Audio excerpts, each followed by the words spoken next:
Okay, yeah, I think I'm the highest time pilot here, and I told Juan earlier, I'm not here as much to add something as I am to learn something. Because as time goes, it doesn't matter how much experience you have, you can always learn something from other people.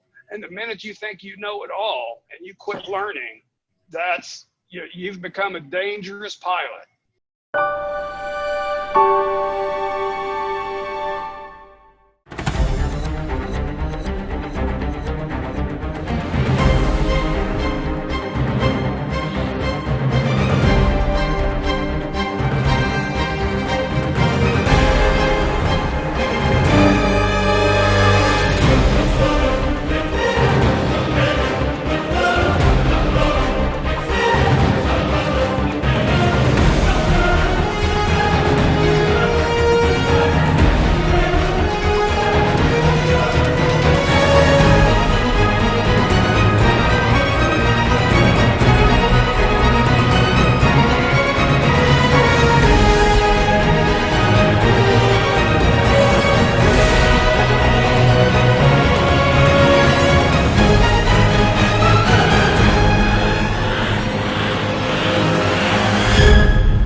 People are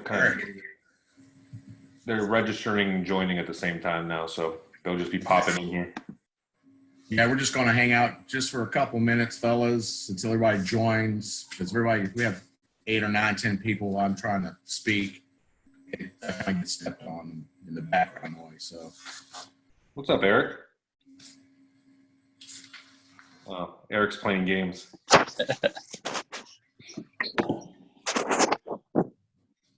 Tyler Anderson and Neil are on as well. All right. I'll give a little background for the guys who are on here that don't know me. My name is Will Smith, and I've been flying for a little over 20 years. I started back in 1998 when I got my private pilot's license, went through and graduated from IFR Aviation Academy in Sanford, Orlando, which was bought out by Delta. And now it's called Connections. So they're Part 141 school. From there, I did flight instruction. I went to the airlines under a Part 121 and flew for Colgan Air with the Beech 1900s and the Saab 340s. And they were a regional airline at that time. And I did that job for a little over 2 years, went through the whole 9/11 deal, and was furloughed. Continued flying. I was out of flying, like a lot of pilots, for about 4 or 5 years, and I got back into it on corporate level. I have right around 6,000 hours total time. I have a CFI, II, MEI. I do a lot of instruction. Most of my instruction now is doing things like this, doing IPC checks, doing insurance check rides for the underwriters when people decide to get to a aircraft, if they're going from like a Cessna to a 414, or if they're transitioning, mentoring, I'll ride with them for 75 hours, whether it's on a light jet or a Pilatus. I am typed in 4 different jets. I do operate a Pilatus PC-12, which is an awesome aircraft. Today, we got a couple more people we want to hopefully jump in on here. Today, I'd like to talk about the people that aren't pilots that want to be pilots. We have something called a PPL, which is the private pilot's license. That's where you basically start. Where can you start that from? If you live in your hometown city, since we're here in Tampa, several different flight schools that we can choose from. There's 2 over at Tampa Executive. There's 1 on Davis Island. There's 1 out in Plant City, and then you have some flight schools out in Lincoln for the surrounding area. But you just go to them. Some of them are Part 61 schools, and some of them are Part 141 flight schools. You might ask, what's the difference between Part 61 and 41? Part 141 flight school has, it's like a ComAir, or also maybe like an Embry-Riddle. You have a syllabus, you have classwork, you have books. It's kind of like going to college.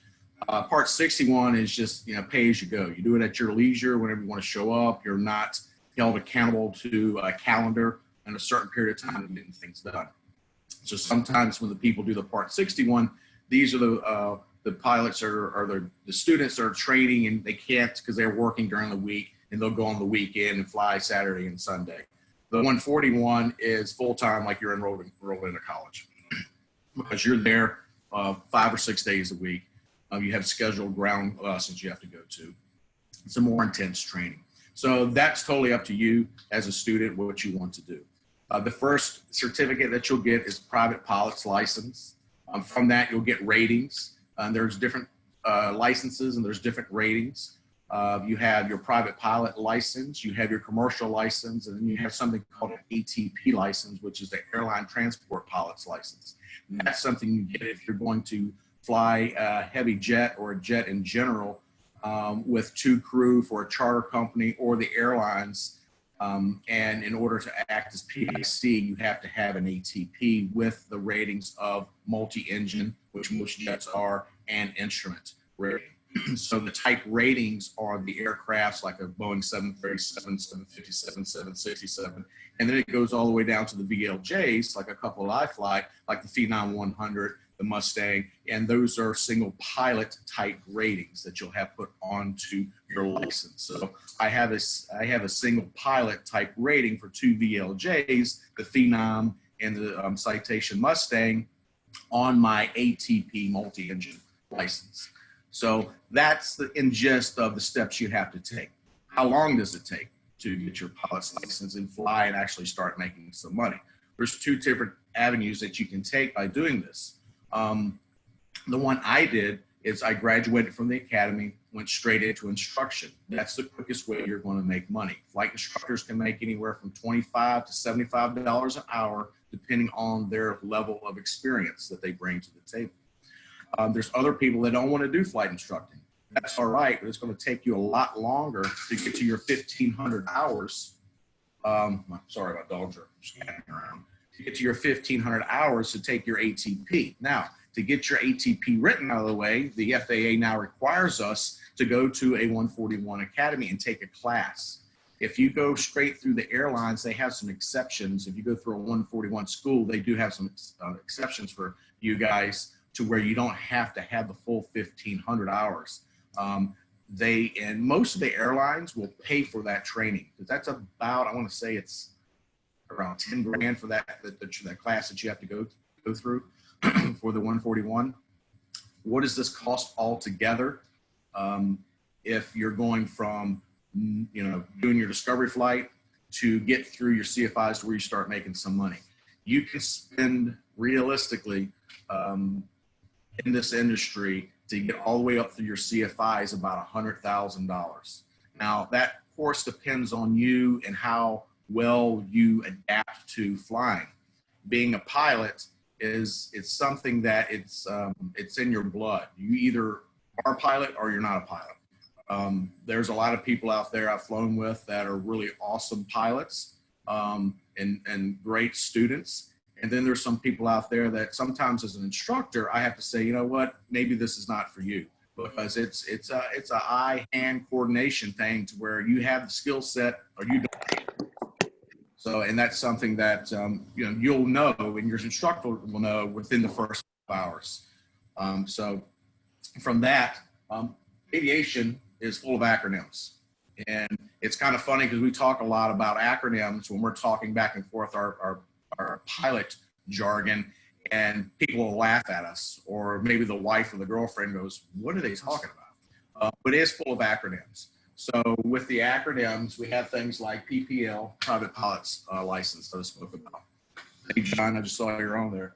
And then we have stuff like IMC, which is Instrument Meteorological Conditions. And this is when you're flying through the clouds. For a person that wants to get their rating, which is called a IFR rating on their private pilot's license, they have to do intense training to be able to fly through instrument meteorological conditions, meaning you don't have an outside reference point. You have to look at your instrumentation to guide yourself to that airport. VMC is visual meteorological conditions. This meaning, of course, another acronym, is we're visually looking outside like we do when we drive down a road and we're turning left and right. We can see the airport. We have ground contact. We can see the trees or the terrain around us. We can see the other aircraft around us. During instrument meteorological conditions, we can't see that. Our VDP is a very important visual descent point, and I've noticed a lot of younger instructors, they don't teach a VDP. Some do, some don't, but it's important because you have to, as a professional pilot, be able to touch down the first 1/3 of the runway. If you cannot touch down in the first 1/3 of the runway, we do something called a go around, and we go back and we try it again. Or MDA, another acronym for minimum descent altitude. And of course, DH was the decision height. What's the difference between an MDA and a DH? Well, an MDA is non-precision. DH was a decision height, which would be on an ILS, is a precision and can bring us down to 200 feet over or above the touchdown zone elevation. Our MDA will generally bring us about 6 or 7, depending on the terrain and where you are, feet above the airport elevation. So this allows us to get to the airport to select our MDA, to select a runway for us to circle land or to line up and creating our visual descent point. So we touch down in the first 1/3 of the runway.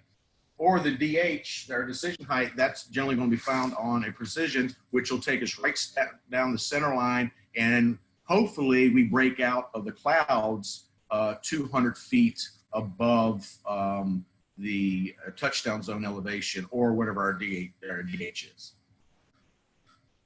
All right, John, I see you're on.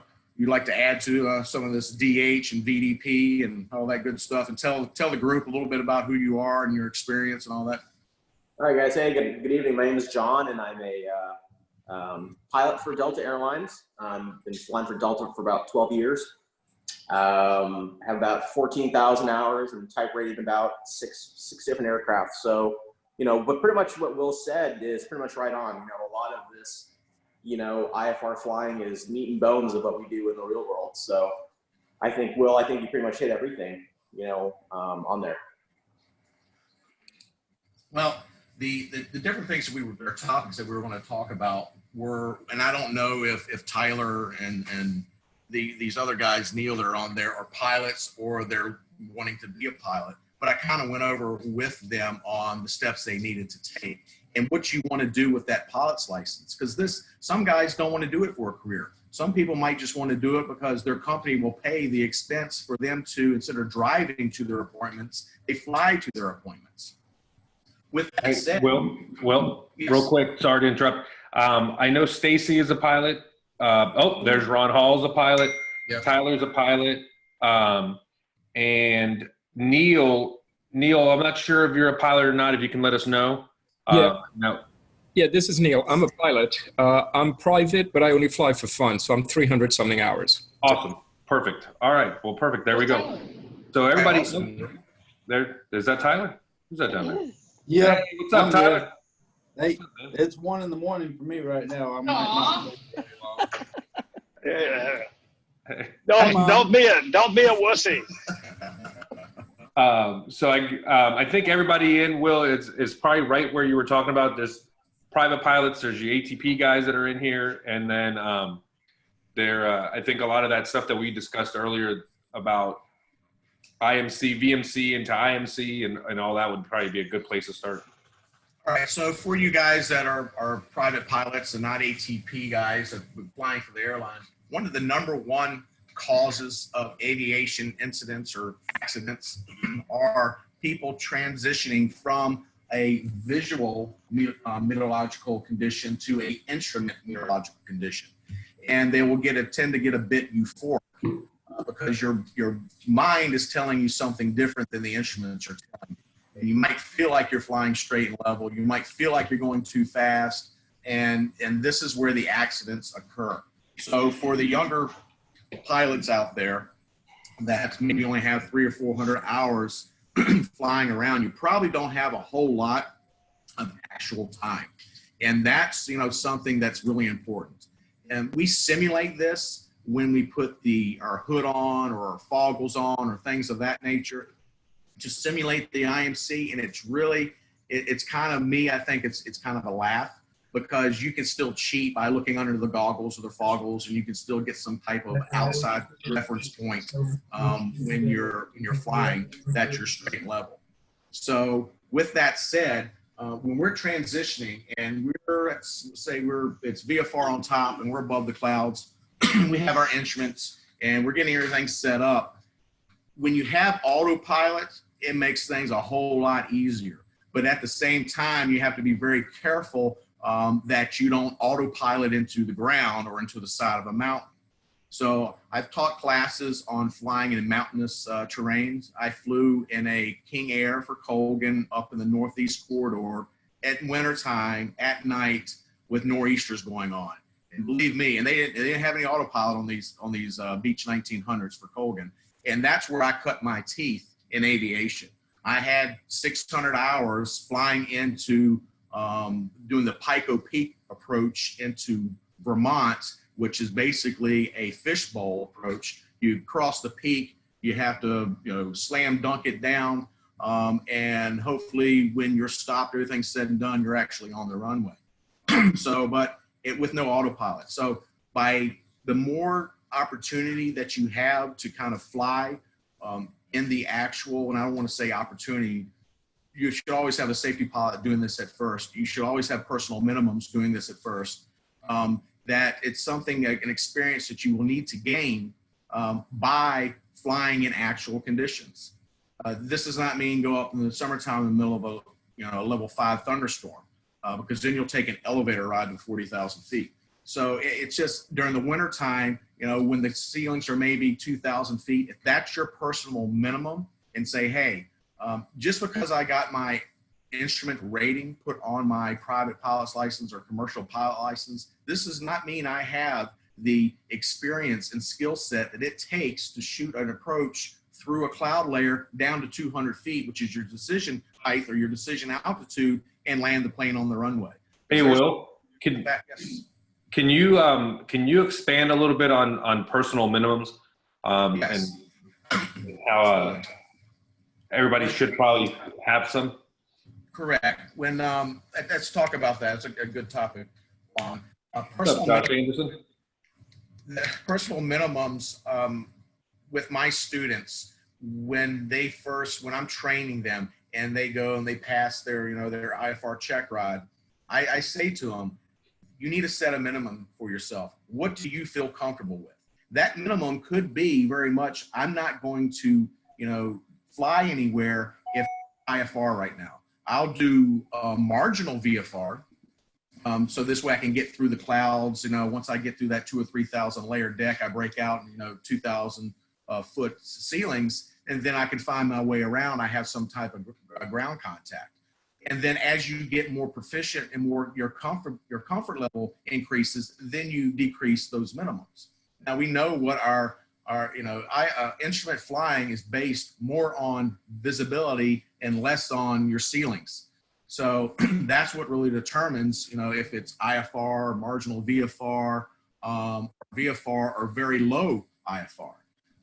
And a lot of us have flown in very low conditions. I don't do, the bigger approaches the airlines do, because we're not equipped. Most of my approaches are category 1, and the airlines has cat 3, where you don't see the runway until you touch down. These guys have a lot of experience. But with you new guys, the personal minimums are important. It's because you don't want to get yourself in a situation, and we've all done this at pilots, we call it the oh heck moment. When you think I'm a little bit, above my head here, and it's a scary feeling. And sometimes, we inadvertently scare the crap out of ourselves because we're really not sure what's going on. We think the weather conditions are one and not another. And let me give you an example of this. During the winter times down here in Florida, there's something called dew point, and a lot of people don't teach the dew point spread very often. And they have to understand that the dew point is the temperature the atmosphere has to either increase or decrease to until it's 100% saturated. So if your temperature, ambient outside air temperature, and your dew point is within 5 degrees of each other, you can expect things starting to get bad. This is where it gets sloppy. You get up in the morning and let's say it's chilly outside. and the dew point spread is probably 8 degrees, but in the wrong direction. Let's say your dew point temperature is 65 and it's 55 degrees in the morning when you wake up. Well, as the Earth starts to rise, that dew point spread is going to get closer and closer together. So it might be VFR at the airport you're flying to when you depart. However, when you get there, it might turn because that ambient air temperature outside is raising to that dew point where there could possibly be fog. And if there's a lake or ocean around, it's more than not possible that you're going to have a setting like that with low-lying ceilings or just be socked in with fog. I've seen this happen. There's been incidents on that where the person took off and it was VFR where they were going to land. And when they got there, it was IFR, and they didn't plan that out. They didn't plan an alternate because they forgot about the 1, 2, 3 rule that we learned. They didn't take into factor the dew point spread. And the same thing at night will happen. If the dew point is 60 degrees and it's 80 degrees outside, and we don't take in consideration how long is it going to take us to get to our airport of intended landing, what is my dew point and my temperature going to be? Is it a high pressure or low pressure? Is there a front coming through? We always check our weather here and check our weather there, but sometimes we forget to check the in and out weather. Sometimes we forget to look at, okay, is it going to be foggy? Is it that time of year? Are thunderstorms going to pop up? Hey, Will. Things that we kind of want to, think about, and we're planning our cross-country trips, especially with your personal minimums. And with your personal minimum, but you've got to get more and more experience in the meteorological this as you go down the line in your flight training. Will, hold on a second. Looks like John has his hand up.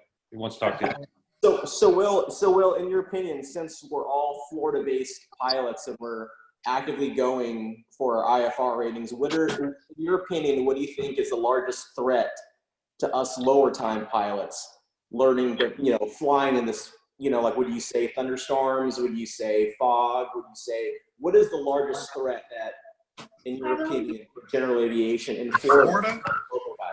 Well, in Florida, it would be the thunderstorms would be the biggest. And why? Because we live on a peninsula, the subtropical environment, surrounded by water. So we get all those conditions there to make our summer times where these thunderstorms will pop up from nowhere. And some of these thunderstorms contain tornadoes. Some of these thunderstorms contain hail.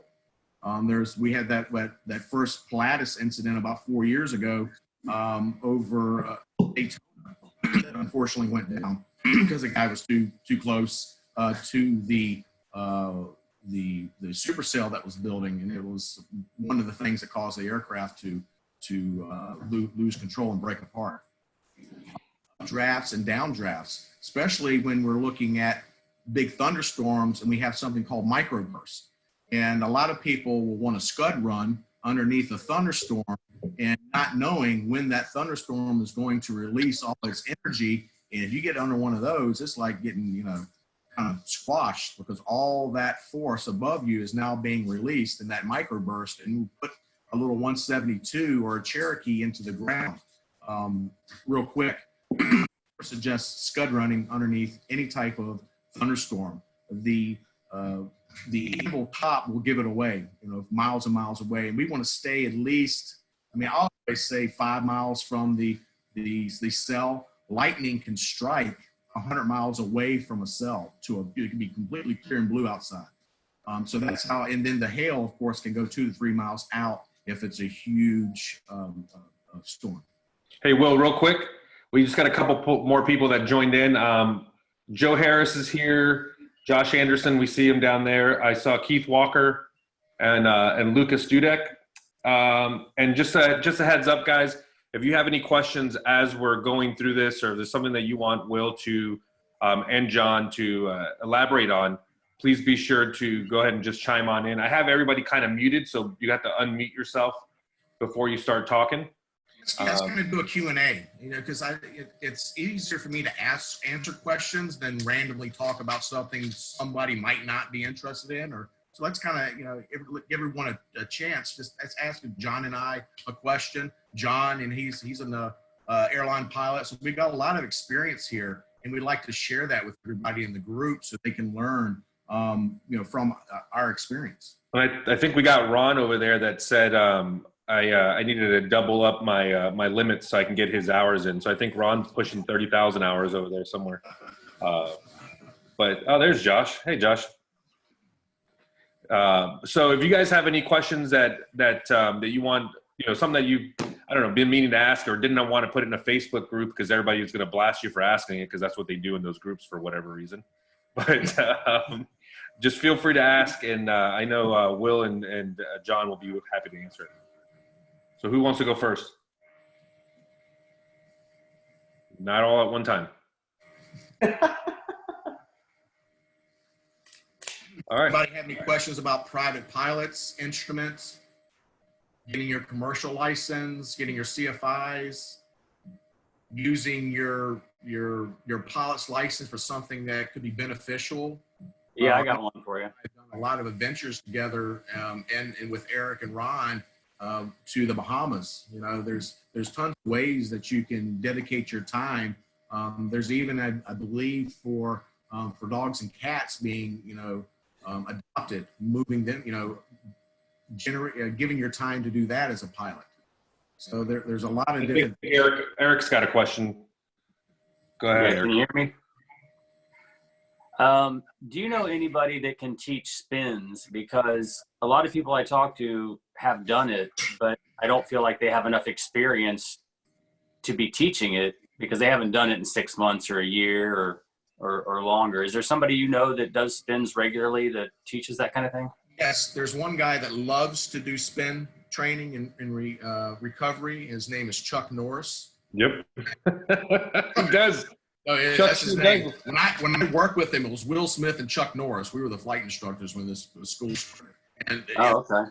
Being trained by the stars. So, no, but his name is Chuck Norris, and he's over at Tampa Executive with Global Pilot Academy. Yeah.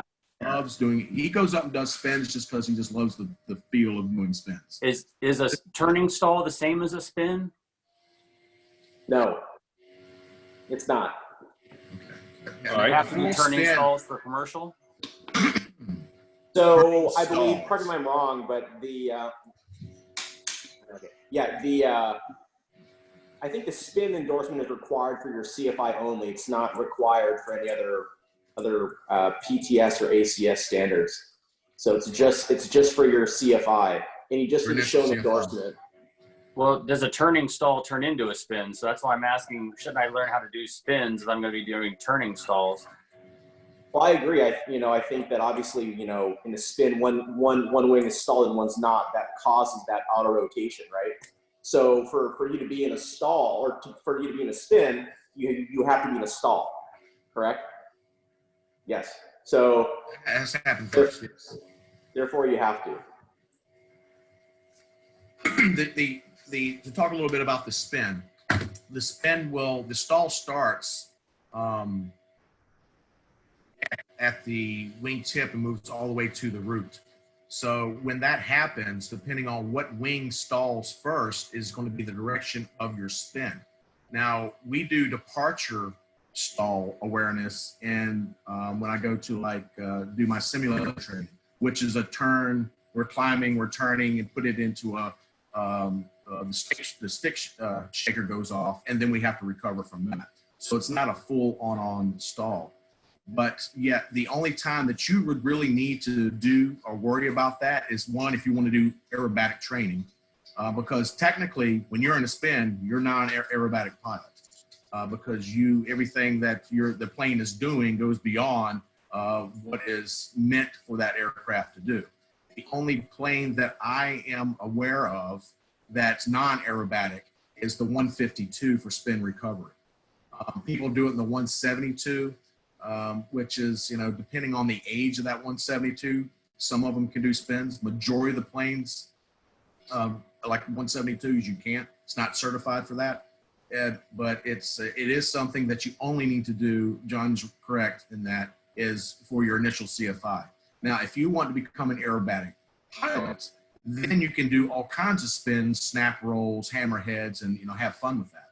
But that's something that you have to, of course, have a 4-point shoulder harness, and you also need a parachute when you do this. Aren't turning stalls part of a commercial check ride? I think it's been a while since I've.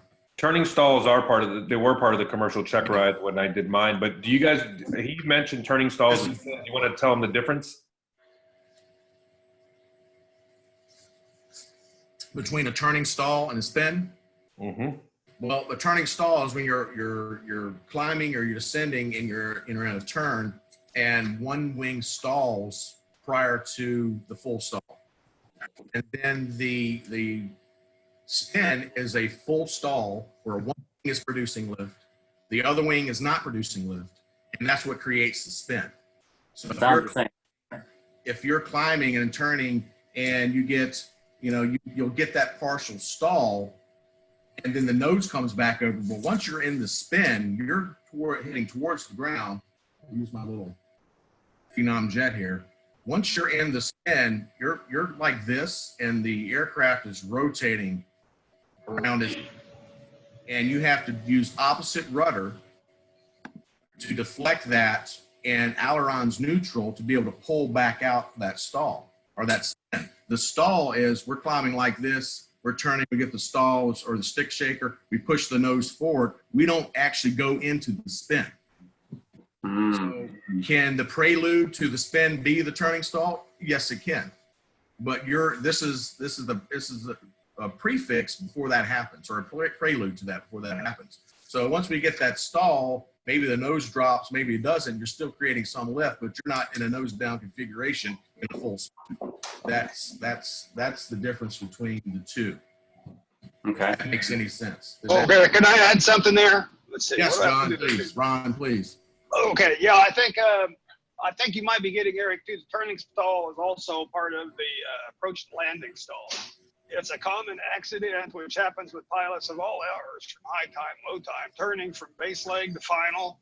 It's a common place to be focused on the runway, looking at the runway, and get your pitch attitude too high. When the airspeed bleeds off, your angle of attack increases and you stall. And particularly if there's a bit of a crosswind, you put in some rudder to help overshoot, to prevent overshoot, I should say, and that causes, that's what precipitates the spin. And that usually happens at 500 feet or less. And of course, at that point in the turning stall, when the nose drops, what's the first thing you want to do reactively, which is pull back on the nose because it just dropped. What you just did was just deep in the stall. I think that's the turning stall you're talking about. That'll put you in a spin for sure. That's I think that stall is required both on the private pilot check ride and the commercial check ride. And I like to demonstrate it like that as such, like turning to the final, because that's where that tends to happen. And you can Google it on YouTube. There's a ton of accidents you can watch and see airplanes crashing like that. Nice. Okay. That was a good explanation, Ron. Yeah, in the pattern, VFR, you're looking out, base to final. And usually those are so low, Ron, they're sometimes not recoverable because you're so low. And that's why the coordination, when you're doing these, that you stay coordinated in those turns, downwind, base to final.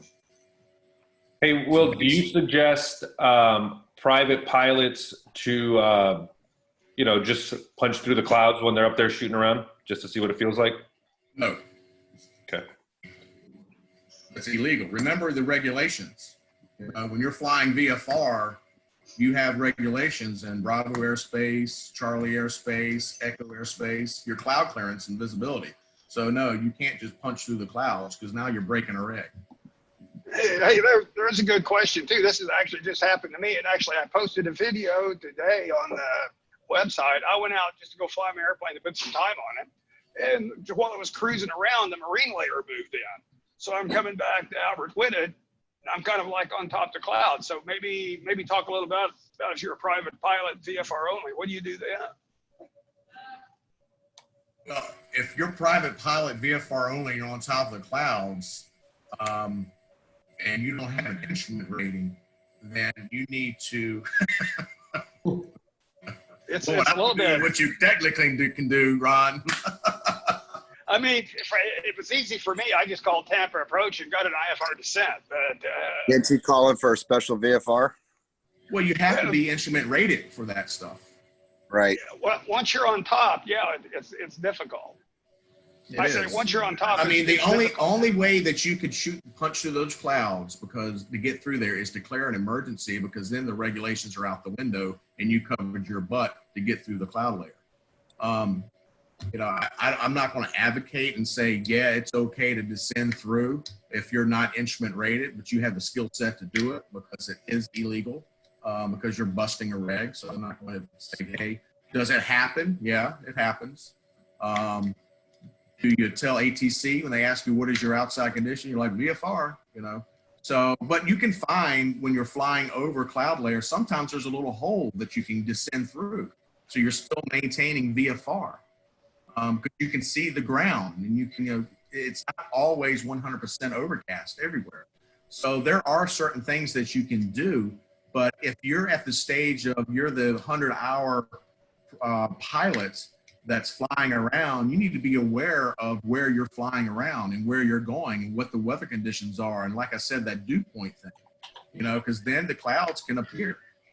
So it's one of those things that you have to use your knowledge that you've learned, but that's all. Remember, your private pilot's license, it's a license to learn how to fly. Now you really start learning how to fly airplanes, because you only have, on an average, 50 to 65 hours. You know, and now you've got this license to get in this $300,000, $200,000 aircraft, fly over other people's heads. And remember the responsibilities associated with that. The people on the ground doing their everyday job, working in their office, living in their house, did not ask you to go up and fly a plane and do something stupid to where it could cause, you know, damage to personal property. So you have a great responsibility as a pilot. If I have an engine failure, where am I going to land? You know, where am I going to put this plane or aircraft at? Is it going to be a highway? Is it going to be in the median? So we have a responsibility not only to ourselves, but to our community when we're flying. So be vigilant and look. If you're a low-time pilot and you want to go out joyriding, flying, and build time, great. Take a safety pilot. If you think it's going to be, you know, take an instructor with you. Take someone that has some type of, if you feel that you're going to be putting yourself in a position to where there is going to be overcast layers or you're kind of pushing the line, take someone else with you that has more experience. The biggest thing that I see on private pilots are kind of like at night. When you're flying at night and you're flying from, especially when you're flying out of Miami, you can't, there is no horizon. If it's a clear night or an overcast night, you can't tell the sky from the ground. It's a black abyss, kind of like in the simulators. And you can get disoriented because you have no visual outside reference. It's VFR, but you're, you know, and you could be pitching the plane up too much or not paying attention to your airspeed and put yourself in a situation. It's still VFR conditions, but just like JFK, you know, when he was flying out of New York to go out to Martha's Vineyard, I flew that route hundreds of times from LaGuardia out to the Vineyard. And when you're flying along that shoreline, coming out of there, you can't tell the difference between the sky and the Atlantic Ocean. It's a black abyss, and you will get disoriented, and you can put it into a spin. And if you don't recognize that, you'll put yourself into a death spiral, which exactly happened to him. He was pulling back on the yoke, thinking he was going to climb because he was in a descent, and tightened up that spin. And unfortunately, what happened. So we have water all around us. And flying out of, I fly out of Opelika a lot, coming into Tampa. Climbing out of from there, it's complete darkness. I'm 100%, it's VFR outside, but I'm 100% inside on the instruments, watching them as I'm flying out. So. I've flown that route from Opelika to Tampa at night. That's going across, that's God's country. Ain't nothing out there. Nothing but swamp and alligators. So when you're doing a single pilot with single engine, keep that in mind too.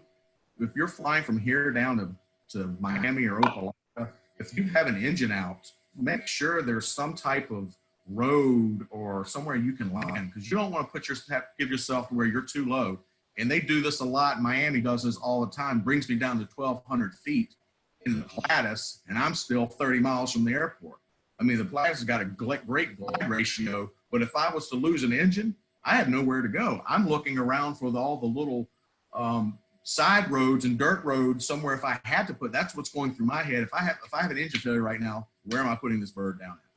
So always be vigilant on doing things like this. And smaller airplanes like the 170, if you're going into South Florida, Miami, Opelika, they will drop you down to an unreasonable altitude. But for them, they got all the heavy traffic coming in. So you got to think, where am I going to put this down if I have an engine failure? Because the engine failure, sometimes it just happens. Sometimes you got a sign with oil pressure and things of that nature. But it's one of those things that always, be vigilant and understand what you're getting yourself into, especially for inexperienced people. All right. Good topic. And anybody else have any questions? Joe, Josh, Keith, Lucas, Neil, Stacy? Stacy said, nope, not today. Well, we just did this, guys, as a trial run. I just figured, hey, man, we're all sitting at home. We're all in quarantine. We're all in lockdown. Let's talk aviation. If this is something somebody, if you guys are interested in doing, we can pick certain topics and just talk about those. Because we have a lot of guys are a lot more experienced than I am, have 10 more hours than I do, double, triple the hours that I do. They're flying for the airlines. And I even learn from some of these guys when they're talking. And they sometimes sparks my memory when talking to them as well, because there's so much to know. And it's really hard to keep track of all that in your head. I do have one thing, though, I want to share. I found a book. I don't know if you guys have seen it. It's called Everything. You see the title of this book, Everything Explained. This is a great book. This is the 13th edition. This is my Bible, along with the FAR-AIM, of course, because that takes precedent. But they translate everything from Part 91 to instrument to 135 to 121 training. It's an awesome book. I highly recommend it. I don't know the author, so I'm not, advocating or marketing for him, but it just like the way they have the pages broken down, it's a great book to go to where you can learn about thunderstorms and things of that nature. I think I paid I paid $55 for this, but it's a great book and how they explain it, and they make it easy, for you to read as a student, and for you younger pilots out there, it's something that I love to use, and an airline pilot actually showed me this book, and that's where I obtained that, and it's a great book to get knowledge out of. Hey, what's the name of that book again, Will? I'm going to write it down because that looks interesting. Everything Explained, Professional Pilot. It's on Amazon. Oh, look at that. Okay. Oh, everything's on Amazon. $50. 13th. Yeah, I got when we bought this, the 13th edition is the most updated edition. You guys will love this when you're reading it because they put humor in it. I mean, they're just a big pictorially. You can just see that it's a great book. Real quick, so some of the guys in here do have their IFR rating, but I know that this question comes up a lot. How do you decide which cloud is okay to fly into and which cloud is not when you're on an IFR clearance? And which one should you ask for deviations? That's a great question. Always told, the more cotton bally the cloud looks like, stay away from it. A lot of turbulence in there, a lot of convection. Anvil tops, stay away from those. You got an anvil top, there's probably hail associated with it. So that's what you want to, that the cirrus clouds or the wispy clouds, that's all in the instrument. So you have to look to see where the turbulence is, especially when we deal with the jet stream but the private pilot, they don't fly that high, but that can really create wind shear. But I would love to listen to John and Ron's because they've probably seen every cloud that's out there. I would probably say that Will is 90% correct. I think that anything with vertical development, i.e. big, air mass thunderstorms here in Florida, I would say a puffy cloud in Florida versus a puffy cloud in Maine would have two big differences. I think it all depends on your latitude. The closer you are to the equator in general, you're going to have stronger stronger vertical development. Right? So I would probably say in general, and especially in a small aircraft, I would say that veering around, deviating around big puffy white clouds is probably a good thing. Taking a big puffy cloud in a 777 versus taking a puffy cloud in a 172 will have an adverse effect on that, right? So I would probably say the size of your aircraft, your experience level, where you are. If you're in the mountains, for example, in Denver, and you're flying through clouds, you're gonna have a lot of vertical development off that, right? So I would probably say where you are, your temperature outside, So just my 2 cents. Ron, you want to add to that? No, you're pretty much spot on. I think it was Eric or Juan. I can't remember. We flew somewhere. I think I'm back from Bahamas. I said, let's go fly through that clouds, Eric. I said, yeah, that's going to be bumpy. We can tell by looking at it. It's got vertical development, but kind of sometimes they're impossible to avoid, particularly here in Florida in the summertime. If you're descending, it's almost impossible to avoid them. So if you know ahead of time that it's going to be bumpy, you have that in your mind and know that's normal. As long as the clouds are, say, below 12 or 13 or 14,000 feet, then you can descend through them safely. It's got to be bumpy. But once those clouds start, going up through 20,000, 25,000 feet and higher, that's when they really can start developing some turbulence that could tear airplanes apart. Even commercial jets. And that usually at that point, they start developing precipitation, which we can see on the radar. Of course, today, most of the airplanes have through ADS-BN, you can get precipitation, but that has some delay to it. But you can get an idea of those clouds then, but I usually try to avoid them, except in cases like when Eric, I think we were flying, he said, is that cloud bumpy? I said, yeah, it is, let's go fly through it. And I try to take my instrument students through some of that stuff that I know is not dangerous, just so they can experience what it's like inside there. Because sometimes it gets, like we used to say back in the Ozarks, rougher than a stucco bathtub.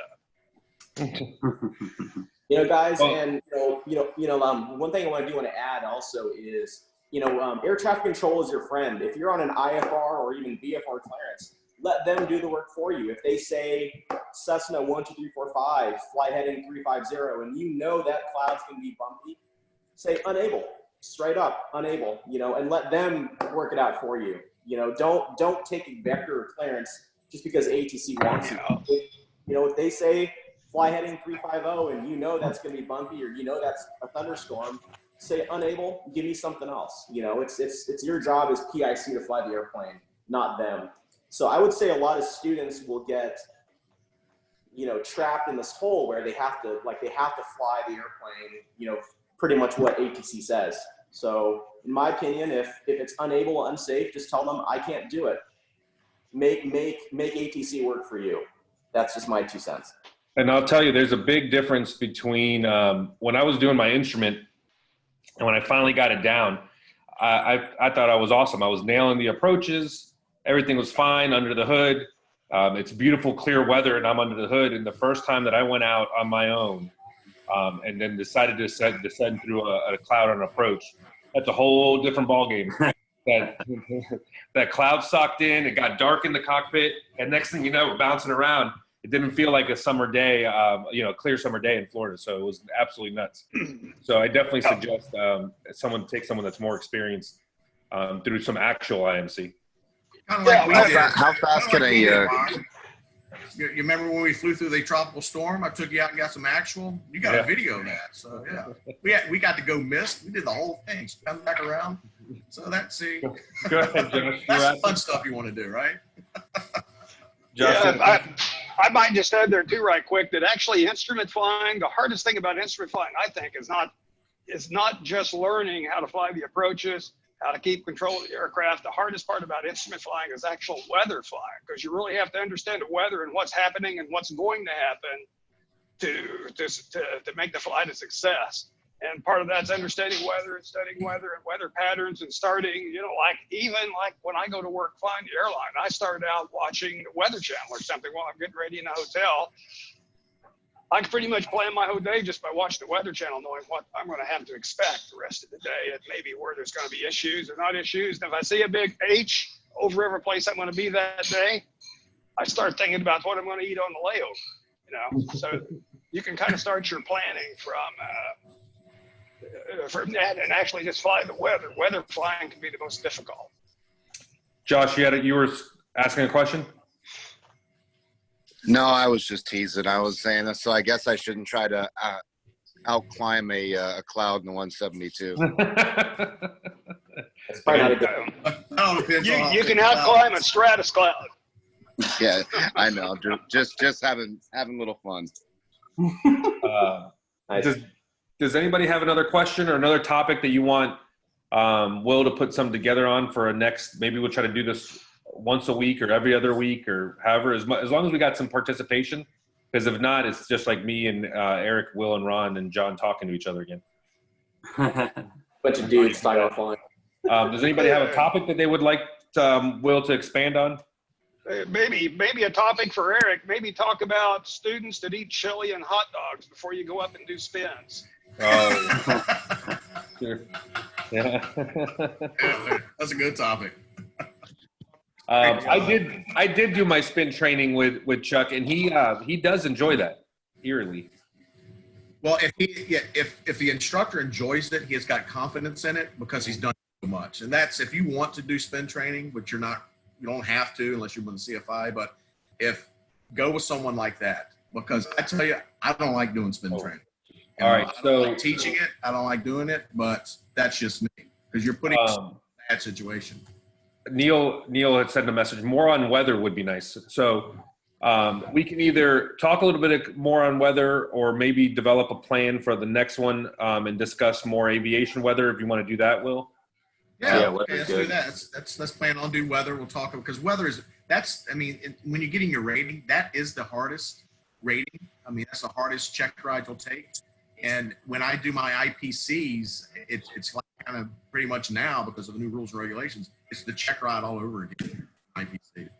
So it's, but I make them intense where the guys are like staggering when they get out of the plane. Because I want them to have some intense training. I'm not going to do my IPC with that guy. Be that guy. You get some experience. I think you're current. You're good to go. You're current one. I did mine already. Well, if I don't get back to work soon, I'm not going to be current. So yeah, there's a couple people, Joe, they agree more on weather. I think being that we are here in Florida and we get a lot of weather here in the summer, maybe talking some more about weather and elaborating on the weather side of it. Next we'll talk about like sea fog, which we get a lot here. We'll talk about thunderstorms, water spouts, tornadoes, hail, hurricanes, what's all wrapped around that, what to look for. So yeah, we can put something together like that. That'll be fun. I think that we should make it more Florida-centric, exactly what you said, since we're all Florida-based pilots. Yeah. I think we should. Is everybody that's in here now from Florida? Keith, I know Lucas is. Neil, you're in Florida? Yeah, I'm in Tampa. I don't know if Tyler said he's in Crete. He's in Crete, Greece right now. I'm working that the majority of us are Florida-based pilots, so we should probably try to tailor it toward that and all the different threats that we have here as Florida pilots with respect to weather. So thunderstorms, sea fog, like what Will said, and ways to mitigate those strategies. I would probably say. All right, so radar, if you guys have weather radar, you could talk about that. And then we can elaborate on that maybe in the next one about weather in mountainous terrain, because that's a big one that people really don't get too well, especially if you don't fly. That's a good one. All right, yep. So it looks like everybody's here in Florida. Joe's here in Florida. Neil's in Orlando. Keith's in Tampa. So I know Stacy's here in Tampa as well. And Lucas is in Orlando. So yeah, are you guys cool? Is 6 o'clock work or 6:30 better for everybody? What does this time frame work for everybody? Yeah. Okay, there was two questions there. Yes. Okay. Yes and yes. Doesn't matter to me. Does 6 or 6:30 work? Yes. Thanks. 6 is good. I'm like the farmer's duck. I don't give a quack. Okay. All right. Someone else said 6:30-ish. All right. So we'll try to work it around 6:30 for us workers. Thanks, Joe. Joe Harris. Yeah, I'm working right now, man. Quick question. What's that? Yes, sir. Can you guys, one of the things that I forget a lot, I wouldn't say struggle with, is runway markings, the runway markings. That's Okay. Yeah, That's and one that's thing I good could too. Yeah. definitely brush up on, that kind of stuff. That's a good one. It is a good one, especially when you're flying into a Bravo like Atlanta and they're giving you directions. Always, this is a little just, if you go in an unfamiliar airport, big airport like a Bravo, just say unfamiliar progressive taxi. They will handle you with kid gloves at that point. Hey, Eric, what was the one that we talked about the other day? We literally talked about this. I don't know, but I wanted to say that on the iPad, when you have ForeFlight, something I like to do is as soon as I land and they give me directions, I draw on the taxi diagram where I need to go, because there's a great little marker feature. You can hit one button, it'll bring up the marker feature, and you can highlight exactly where they tell you to go. I like that. What were you talking about, Juan? No, I think you and I were talking about runway markings, and they're like, land on this one, and you're like, I don't even know which one that is. Oh yeah. Sometimes they're not marked. Like I think Fort Pierce had a few that weren't marked at all. Yeah. Bahamas are not All right. Well, marked very listen. Well, let's do this. Let's plan on. We'll get a date out for everybody on the next one. We'll talk. We'll plan on weather and runway markings for the next one. Are you guys cool with that? Yep. Yeah. Joe, That you sounds guys- good. Oh, Will Luke had is a- talking. Will had told me some good stuff about getting the fog over the ocean, because I fly to Key West a lot, and that's something you encounter that just comes in, and that fog will just drop down on you as you're out over the Keys, and that's a good discussion. Yeah. I know I'll need to be refreshed on weather as well, so I think that's perfect. So let's. And that's exactly what I had happen today. I mean, I saw it kind of coming ahead of time, but I didn't really care because I knew I had a way to get through it. But I think that's a good topic also. I might just add too. You guys still hear me? Yep. Okay, yeah. I think I'm the highest time pilot here, and I told Juan earlier, I'm not here as much to add something as I am to learn something. Because as time goes, it doesn't matter how much experience you have, you can always learn something from other people. And the minute you think you know it all and you quit learning, you've become a dangerous pilot. Ron, I agree. I think that even though, Ron and I are professional pilots, it doesn't matter if you're private pilot, student pilot, we're all pilots and we're all professionals in my opinion. It doesn't matter if you're flying for an airline, we're all professionals, even if you are a private pilot.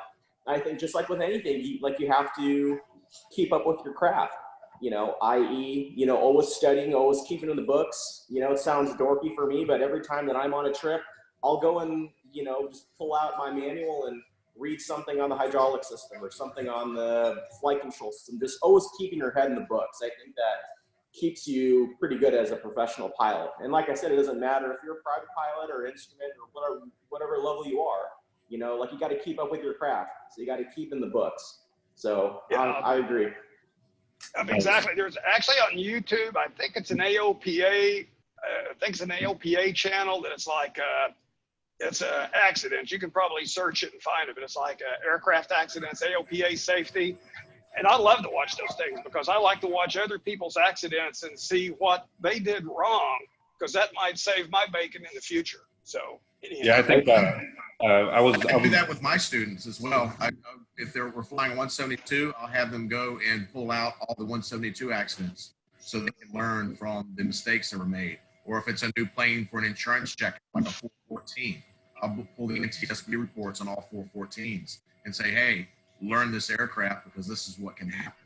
So yeah, if you have a plane or if there's a certain plane that you're flying, just go onto the NTSB, pull reports, read the report on what that pilot did and how it snowballed. It's not just one thing that causes an accident. It's multiple things that happen that unfortunately create an accident. So it's that's great advice. Read that. All right, guys. Well, we will send out the invites. We got everybody that's registered today, so we'll send out the invite for the next one. We'll plan on probably the same day, same time, maybe 6:30ish for everybody else. Maybe that'll work a little bit. But Yeah, it'll work better for me with my busy job I got going on here. 6:30 works better for me. Will's over there herding chickens, literally. Yeah, really raising chickens. Yeah, But those were some beautiful chickens you had there. They look nice chickens. if anybody else doesn't have anything else, we'll get everybody off of here, and we'll enjoy your week. But thank you guys so much for coming on. Anybody else have anything last minute before we go? Maybe, can you guys hear me? Yeah. Hey, what's up, Lucas? Hey, what's going on, guys? Hey, when we talk about weather next time, maybe briefly touch bases on icing and how to avoid it, and if you get into a situation like that, how to get out of it. Absolutely, I agree. Awesome, perfect. Well, listen, just looking out for the email for the invitation for the next one, and we'll get this. I think we got most of the kinks worked out at the beginning, but we'll try to make sure it works out seamless next time as well.